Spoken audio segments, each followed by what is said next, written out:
Magandang araw po muli at muli po welcome dito sa Huntahan ng Bayan TV. Pakinggan muna po natin itong sasabihin ni VP Sara.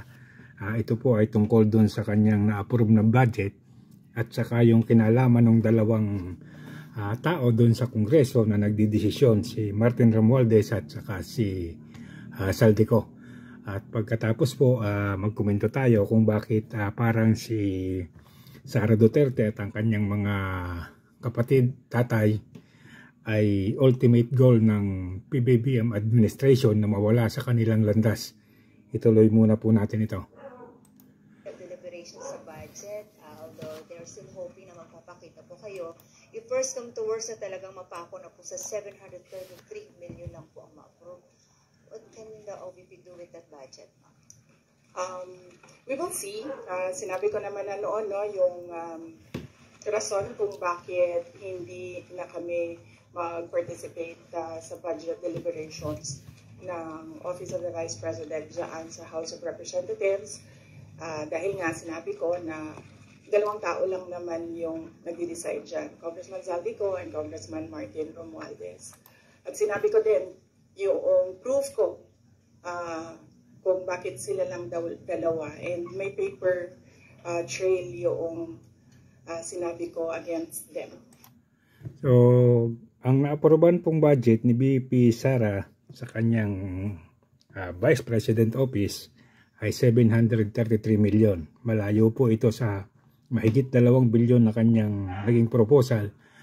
At dito po ay sinasabi niya na kung ano man yung maging budget na maaproban para sa Office of the Vice President ay walang problema, tuloy ang trabaho. At nabanggit din po niya rito yung kinalaman ng dalawang tao patungkol dun sa approval ng mga budget, at sinasabi po niya mayroon silang mga dokumento na magpapatunay ng kanyang sinasabi. Sa 700 million, we will see kung ano yung maiwan, and then we will work around that budget of the Office of the Vice President. Pero definitely, tutuloy pa rin yung trabaho, anuman ang budget ng Office of the Vice President. But then again, ma'am, hindi pa naman po yung final kasi di ba meron pang sa Senate. So, hahabulin niyo ba, ma'am, sa Senate? Kayo ba ay magpapakita na doon during the deliberation?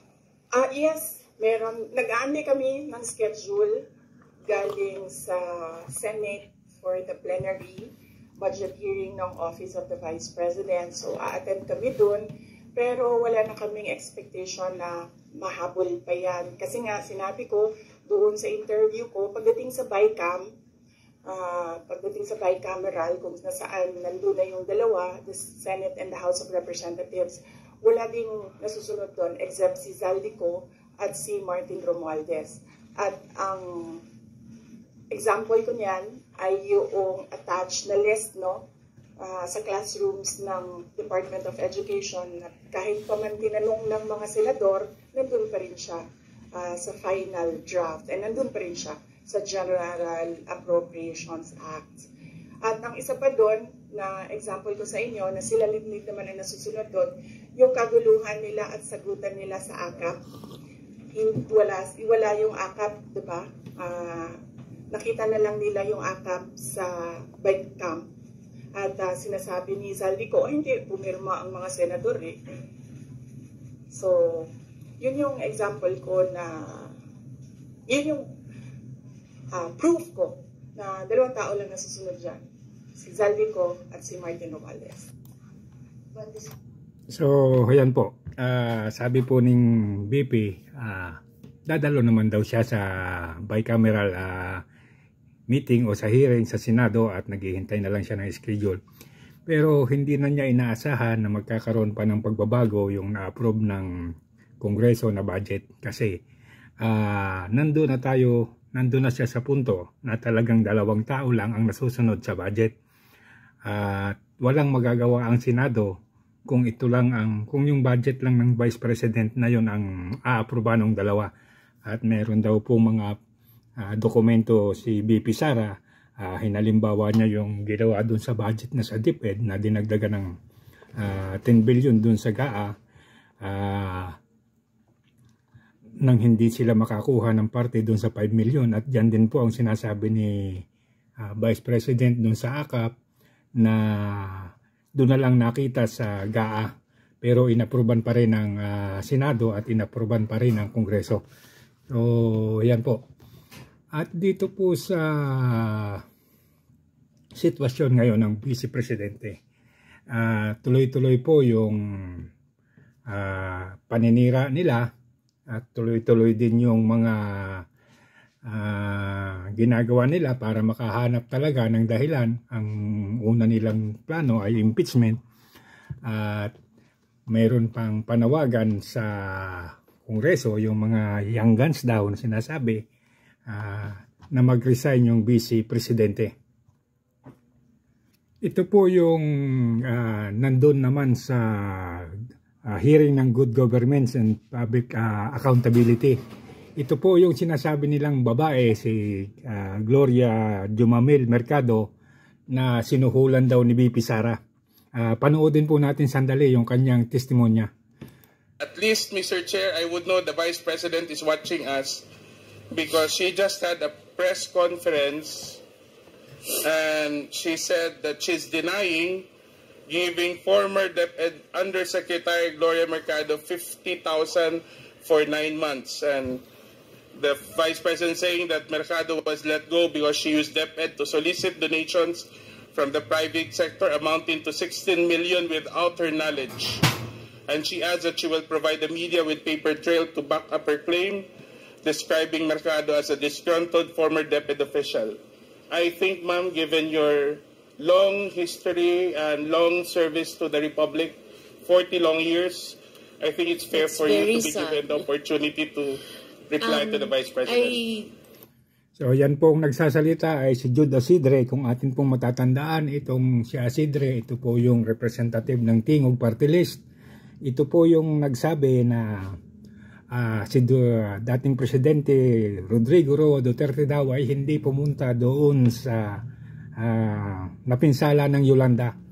So siya lang po ang hindi nakakaalam na ang dating presidente ay pumunta sa Yolanda at maaari pong ang kanyang ginagawa ay gusto lamang niyang sirain yung mga Duterte.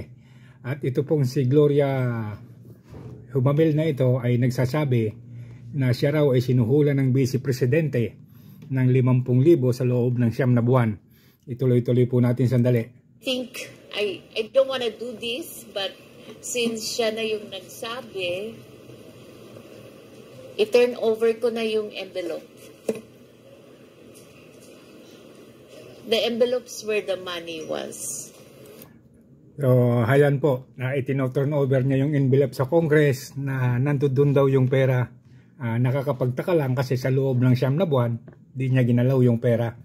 So, yan po yung isa ang nakuha nilang testigo para sirain si VP Sara.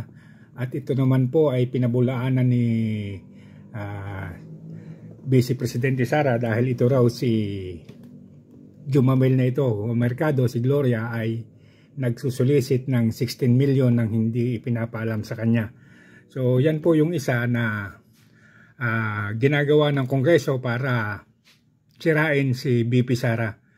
Samantalang ito naman pong si Representative Jay Kung Hun ng Zambales sa 1st District ay nagsabi na kung talagang sa puso ni Vice Presidente ay hindi siya, ay feeling niya ay nagsasabi siya ng totoo, mag-lie detector test na lang daw silang dalawa. So yan po ang isa namang bitag ni Jay Kung Hun.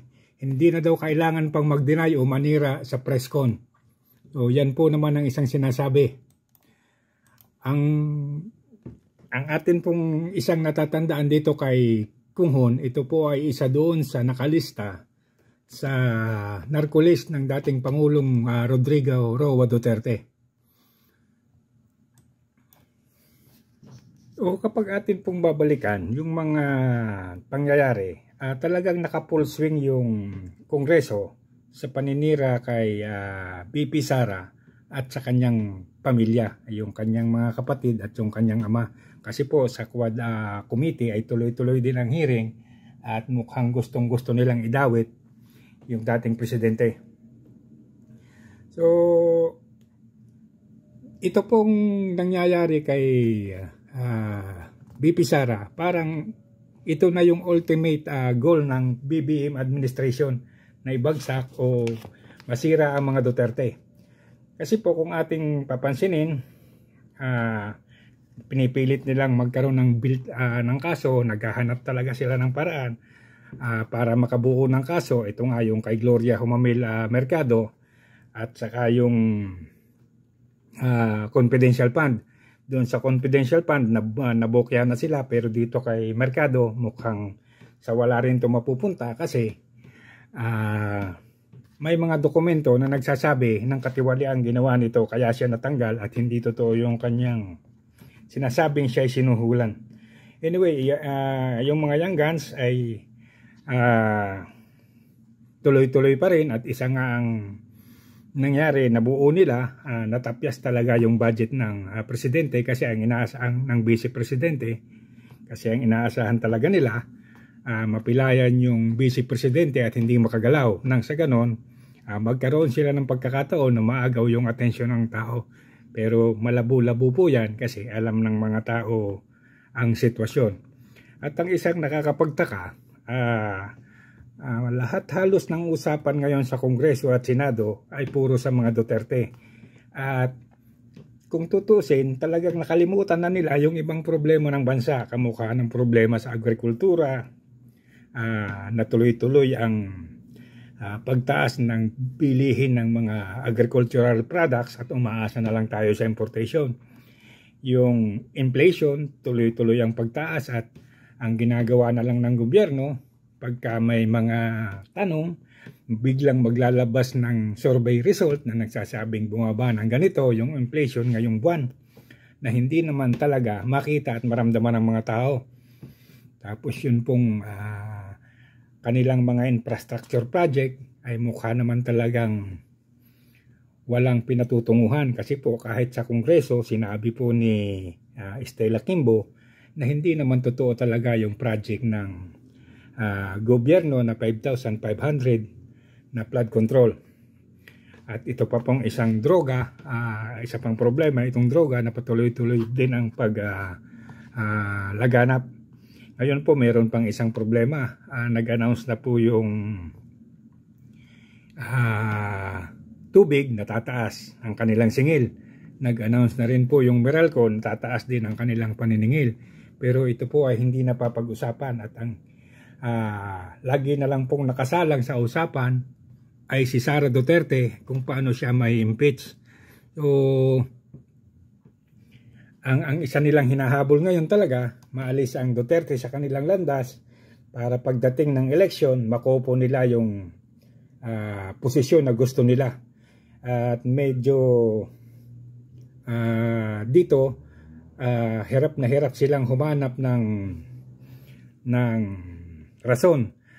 Yung kaso, mukhang wala pa silang nabibuild up na kaso, although yung Makabayan, Alyansang Makabayan ay mayroon daw, pero sa ngayon po parang hindi pa rin mag-prosper. At yung sinasabi nilang mga kaso pa ng bribery, yung kaso ng public trust, mukhang malabong mangyari. So, ang inaasahan po natin talagang magtutuloy-tuloy itong ginagawa nila kay BP Sara kasi ito na nga yung kanilang parang ultimate goal. Ito lang yata talaga yung plano ng Administrasyong Marcos ngayong taon na ito hanggang sa dumating yung eleksyon. Kasi po, magiging delikado yung lahat ng i-endorso ni Marcos na kandidato para sa pagkasenador. Alam po kasi ng taong bayan kung ano ang nangyayari at hindi na rin nila maitatago. Although panay ang paayuda pero malabo na pong mangyari yan. Maraming salamat po muli at hanggang dito na lamang po muli. At muli po paki-like and subscribe na lamang po. Maraming salamat po muli.